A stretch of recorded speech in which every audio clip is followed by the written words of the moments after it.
Hello everyone, baru aja selesai baca buku ARC sebenarnya yang aku dapat dari NetGalley. Tapi buku ini sebenarnya udah terbit di 25 Januari lalu, tahun ini di 2024, tapi aku baru selesai dan sempat untuk review. Bukunya itu sendiri yaitu The City of Stardust dari Georgia Summers. Buku ini menceritakan tentang Violet. Dia dari kecil sudah tinggal bersama kedua pamannya karena ibunya pergi meninggalkan ia bersama pamannya, meskipun Violet tidak tahu alasan kenapa ibunya Marianne pergi meninggalkan dirinya. Ternyata di keluarga Violet, di keluarga Everleigh, ada sebuah kutukan di mana orang-orang Everleigh ini tidak akan bisa hidup lama karena dia harus mengorbankan dirinya ke orang lain. Violet yang ditutup-tutupi, dilindungi oleh pamannya, tidak tahu mengenai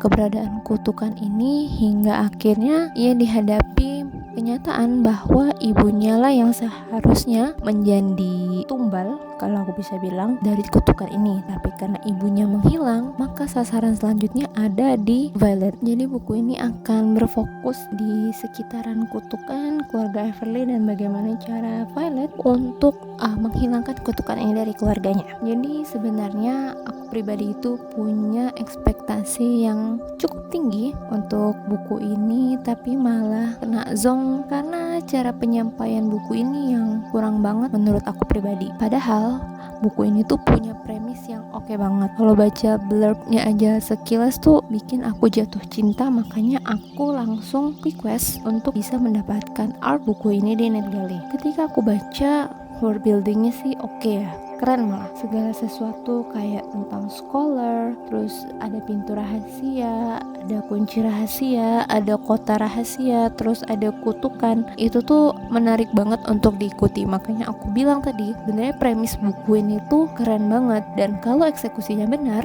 buku ini tuh bisa jadi top fantasi banget buat aku. Tapi sayangnya alurnya malah kacau, terus bisa dibilang kurang banget karena aku kayak merasa nggak banyak dapat cerita atau dapat penjelasan di awal-awal buku. Malah ya penjelasannya tuh penjelasan tentang dunianya, tentang orang-orangnya, tapi tidak to the point masuk ke permasalahan apa sih yang diangkat. Jadi aku kayak bacain itu ngambang juga, malah kayak penjelasan kabur sana kabur sini. Menurut aku sih kurang to the point ya dari si penulis untuk menyampaikan ini ke pembaca. Apalagi di buku ini tuh POV-nya sering banget berubah. Jadi kadang aku bingung saat ini aku lagi baca di POV tokoh yang mana, karena ada banyak banget tokoh dan lumayan sering juga terjadi pergantian POV antara tokoh ini tanpa ada penjelasan kalau ternyata kita sedang membaca POV dari tokoh A, B, atau C. Tokohnya pun menurut aku biasa banget ya.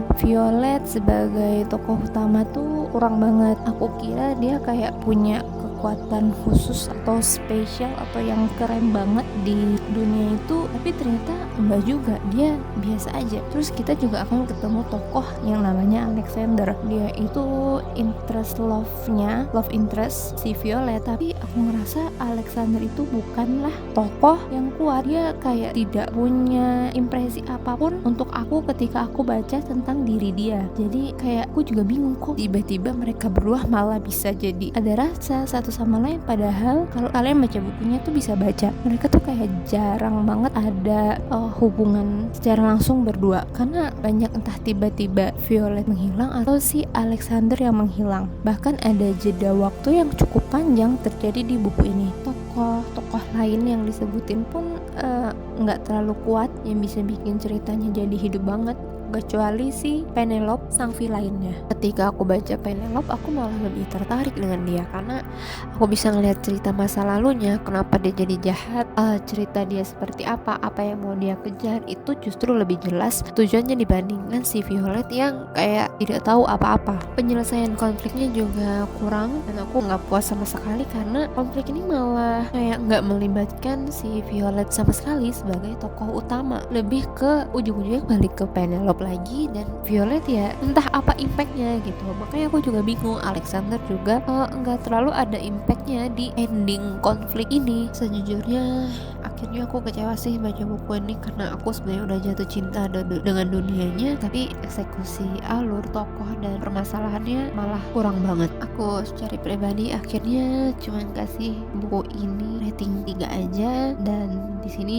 bukunya clean romance, jadi tidak ada spicy-nya sama sekali. Oke, sekian dulu untuk review kali ini. Terima kasih udah mendengarkan.